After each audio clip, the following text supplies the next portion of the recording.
پیشرفت تاجیکستان پیشرفت ماست. امنیت تاجیکستان امنیت ماست. مهم نیست که دیگران بخواهند یا نخواهند. مهم آن است که ارتباط ما با یکدیگر به نفع دو ملت و دو کشوره.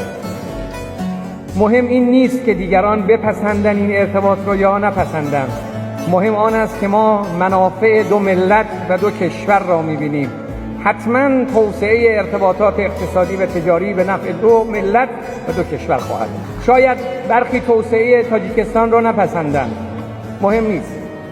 اما ما به عنوان جمهوری اسلامی ایران معتقدیم، باور ما اینه که هر گامی که در جهت پیشرفت در کشور تاجیکستان برداشته میشه عزت همه ماست.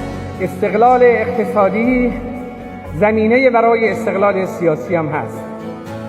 ممکن است دیگران نپسندند. جوانهای ما امروز فعالند، آمادگی دارند که خودشون حضور پیدا کنند در صحنه. پیشرفت تاجیکستان